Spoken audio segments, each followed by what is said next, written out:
2D arrays. अच्छा जी, 2D arrays के बारे में बताया था, जैसे आप लोगों ने मैथ्स में पढ़ा हुआ 9th 10th क्लास के चैप्टर में बाद में मैट्रिसेस पढ़े होंगे। तो मैट्रिसेस में हमारे पास कुछ चीजें होती हैं, यानी कि रोज होती हैं और कॉलम्स होते हैं। ठीक है, लेट्स सपोज हमारे पास कुछ रोज हैं और कुछ कॉलम्स हैं, कोई भी नंबर रख लें 1 2 3 4 5 6 समथिंग, इस तरह के कुछ भी नंबर हैं। ठीक है, वो हमने रखे हुए। अब हमें कैसे पता चलेगा कि ये चीज तो बता दिया ना कि रोज कौन सी है और कॉलम्स कौन से, हमने काउंट करना है। रोज कितनी आपके पास 3, यानी 1 2 3, कॉलम्स कितने आपके पास 1 2, 2 कॉलम्स हैं। हमें अगर 2 डायमेंशनल एरेज का साइज फाइंड आउट करना है। अच्छा, 1 डायमेंशनल एरेज में प्रॉब्लम ये थी कि हमें साइज ना भी पता हो, उसका फायदा ये था कि साइज ना भी पता हो हम खाली छोड़ सकते हैं। जैसे मैंने देखा इंट 3 और आप इसको खाली छोड़ दें, कोई कोई फर्क नहीं पड़ता। क्यों? क्योंकि कंपाइलर जो होगा वो वैल्यूज की मदद से खुद ब खुद उसको असाइन करवा देगा कि वैल्यूज हैं क्या क्या, कितनी वैल्यूज हैं। ठीक है, अपनी मर्जी से करवा देगा। मींस आप अपना साइज यहाँ पे उस कंपाइलर के अंदर साइज ना पे लिखे तो ऑटोमेटिकली कंपाइल करवा देगा। बट यहाँ पर आकर क्योंकि रोज और कॉलम्स आ जाती हैं, तो यहाँ पर भी एक एडवांटेज आपको मिलता है। जैसे लेट्स सपोज मैंने दो वैल्यूज रखी, अब रोज है और कॉलम्स है, तो अब नाम अलग अलग देने पड़ेंगे। मैंने रख दिया आई और जे। ठीक है, उसके बाद फिर हम कहते हैं कि रोज कितनी है आपके पास, 3 रोज है और कॉलम्स कितने हैं आपके पास 2। अच्छा, इसमें आपके पास एक प्रिविलेज ये होता है कि अगर आप रोज ना भी लिखे कॉलम्स लिख दें तो भी वो ऑटोमेटिकली खुद से डिजाइन कर देगा। बट ऐसा नहीं होगा कि हम रोज लिख दें और कॉलम्स ना लिखें। बट ठीक है, तो रोज ना भी हो तो कोई फर्क नहीं पड़ता, लेकिन कॉलम्स का होना लाजमी है। हमें कैसे पता चलेगा उसका प्रॉपर साइज कितना है, एरेस का साइज कैसे पता चलता है? रोज को कॉलम से मल्टीप्लाई करवा दिया, यानी 3 2 6, तो टोटल वैल्यूज कितनी है 6। रोज को कॉलम से मल्टीप्लाई करवाई तो आपके पास क्या आ रहा है, साइज आ रहा है। फिर आगे जाके आप वैल्यूज असाइन करवा दें, जैसे मैंने लिखा 1 2 3 4 5 6। अच्छा जी, अब इसको लिखने के भी 2 से 3 तरीके हैं। क्यों? क्योंकि हमने कितनी रोज में डिजाइन किया उसको 3 में, हम चाहें तो इस तरह से भी लिख सकते हैं।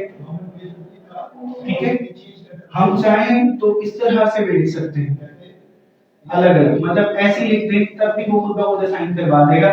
मींस उसको बताने की जरूरत नहीं है कि यहाँ पे एक रो खत्म हो रही है, वो ऑटोमेटिकली देख लेगा। उसने देखा कि 3 रोज है, टोटल वैल्यूज है 6, तो वो ऑटोमेटिकली उसको 3 उसमें डिवाइड कर देगा। ठीक है, 3 रोज और कॉलम्स में डिवाइड कर देगा।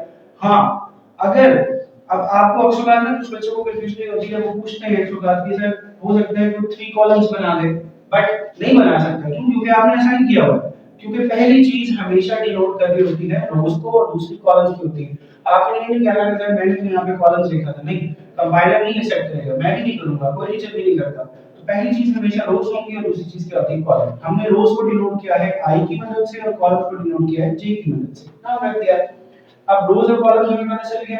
अब हमने इसको प्रिंट करवाना है। ठीक है, प्रिंट करवाने से पहले हम इसके अंदर लूप लगाते हैं। तो लूप जैसे कल लगाई थी वन डायमेंशनल इसके अंदर सेम टू सेम वही चीज है, फॉर लूप लगाया।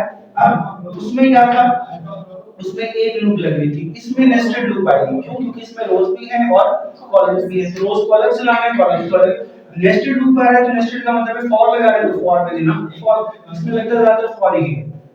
ठीक है, तो एंड आई रोज का नाम क्या रखा था आपने, आई, और सॉरी इनिशियलाइज कहां से करना है, क्योंकि रोज कितनी, यहाँ पे नंबर्स नहीं लिख रहे, वैल्यूज नहीं लिख रहे, यहाँ पे नंबर ऑफ रोज के बारे में बात कर रहे हैं। तो नंबर ऑफ रोज कितनी थी 3। मर्जी है 0 से स्टार्ट करें, मर्जी है 1 से स्टार्ट करें। लेट्स सपोज मैंने यहां स्टार्ट कर दिया 1 से, i less than equals to 3, क्योंकि 3 तक जा रहा है, लेस देन 4 भी लिख सकते हैं, एक ही बात है। और i में इंक्रीमेंट सिंपली, एंड देन यहां पर सी आउट लिख दें बैकस्लैश न्यू लाइन, यहीं पर लिखना चाहते हैं यहीं लिखते हैं, लास्ट में लगाना है लास्ट में लगा दें, एक ही बात है। ये मैंने अब इसलिए लगाया क्योंकि मैंने कुछ दिनों पहले बच्चों को करवाया था इन्वेस्टमेंट के, तो कहते हैं एरर आ गया, वहां पे एरर आ रहा था लिटरली कि लास्ट में लगा रहे थे तो एरर आ रहा था और न्यू लाइन जनरेट नहीं कर रहा था। तो साथ ही लगा दें तो मसला नहीं है, आगे भी लगा सकते हैं, कुछ नहीं है। फिर दूसरी लूप आ जाती है आपके पास फॉर एंड, नाम क्या रखा था आपने जे इक्वल टू। अच्छा, अब ये चीज मैंने पहले भी बताई है कि अगर आपने रोज को 1 से स्टार्ट किया है तो अब आपके पास फर्ज हो जाता है कि कॉलम को भी 1 से स्टार्ट करना है। यहां पर तो चॉइस थी, यहां पर चॉइस नहीं है। 0 से स्टार्ट किया तो 0 से, तो आप 1 से स्टार्ट किया तो 1 तक, कॉलम्स कितने हैं आपके पास 2, एंड देन जे में इंक्रीमेंट ठीक। और नीचे प्रिंट क्या करवाना है, सी आउट। अच्छा, यहाँ पर थोड़ी सी कॉम्प्लेक्सिटी आती है कि प्रिंट प्रिंट हमेशा कॉलम्स होते हैं, याद रखो। कभी भी रोज को प्रिंट नहीं करवाना, रोज प्रिंट होंगी ही नहीं, कॉलम्स प्रिंट होंगे हमेशा। ठीक है, तो कॉलम में क्या पड़ा हुआ जे। अब जे को तो प्रिंट नहीं करवाना, जे की वैल्यू को प्रिंट करवाना है। तो जे की value according to index number print होगी। अब इंडेक्स नंबर के मुताबिक प्रिंट करवाना है, तो नाम क्या था एरे का, ए क्या नाम था, ए। ठीक है, अब ए के साथ आपने क्या रखा, यहाँ पे तो साइज लिख दिया ना, रेजिस्ट लिख दिया ना, बाद में जाके आपने बताया ना कि रूट ऑफ कॉलम्स लिखनी है। अब नाम रखा ए। सपोज करें मुझे चाहिए, अब देखिए कैसे पता चलेगा, one row one column, one row two column, second row one column, second row two column, ऐसे है।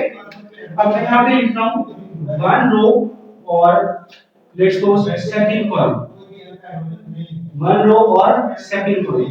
वन रो और सेकंड कॉलम में क्या पड़ा है, टू, तो वो ऑटोमेटिकली क्या प्रिंट करवा देगा, टू। लेट्स सपोज मैंने यहाँ पे लिखा होता टू रो और टू कॉलम, तो क्या प्रिंट करवाता, फोर।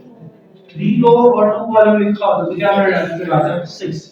ये होता है रोज और कॉलम्स की मदद से फंक्शन को क्या करना, कॉल करना, calling the array by its name and the according to rows and columns।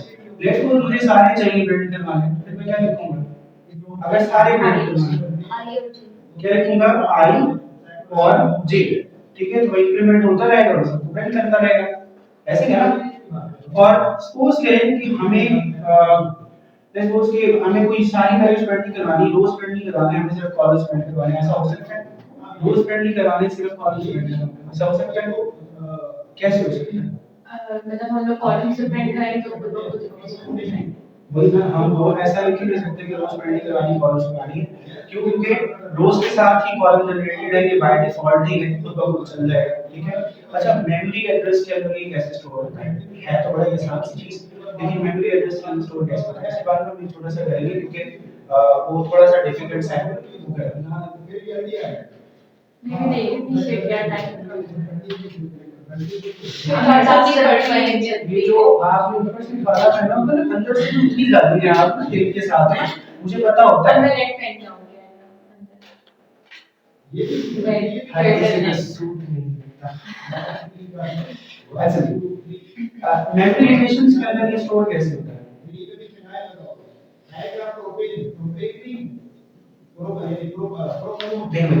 Memory location में स्टोर कैसे होगा, हमने इस तरह से रखा, जैसे मैंने कहा रोज थी और कॉलम्स थे, रोज कितनी थी, थ्री, कॉलम्स कितने थे, two, one two three, one two, ऐसे है।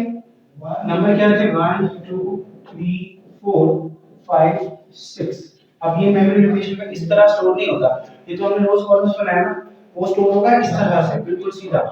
ठीक है, रोज जब खत्म होंगी वो खुद ब खुद स्टोर होता रहेगा, वो इस तरह से बनेगा, लेकिन वो बहुत कॉम्प्लिकेटेड होता है उसको समझना, क्योंकि बाहर तक सी चल रहा होता है कंप्यूटर के अंदर, तो इतना ज्यादा समझाने की जरूरत नहीं, अदरवाइज वो चलेगा ऐसे। मेमोरी में हमेशा लूप इस तरह से स्टोर होती है, कभी भी इस तरह की फॉर्म में स्टोर नहीं होती, ये याद रखिएगा। ठीक है, लेकिन हम समझाने के लिए तो यही करेंगे, ऑब्वियस बात है। अच्छा जी, अब मैंने जो बताया था साइजेस कितने होते हैं हमारे पास, इंटीजर के 4, फ्लोट के 4, कैरेक्टर के 1, डबल के 8। क्योंकि ये इंटीजर वैल्यू है, तो according to integer value it will store the values according to the address, address is to the store करवाता है। एड्रेस को फाइंड आउट करने का एक फार्मूला है, वो बहुत डिफिकल्ट सा है, उसको जरूरत नहीं है, हम अज्यूम करते हैं एड्रेस। लेट्स सपोज इसका एड्रेस है 50, कितना है 50, तो अगले वाले का हमें बाय डिफॉल्ट पता चल जाएगा, क्यों, क्योंकि इंटीजर वैल्यू है, कितने बाइट्स स्टोर करता है 4, तो कितने का हल होगा 4 का, तो ये कितना हो जाएगा 54, ये कितना हो जाएगा 58, 62, 66, 70, ऐसे ही 68 होगा, 70 माजरा।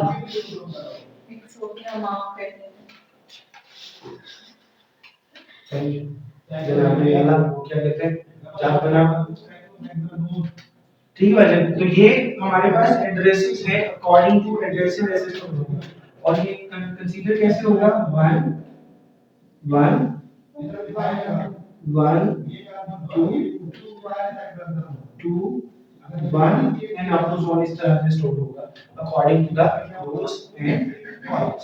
ये तो है सिंपल सी चीज।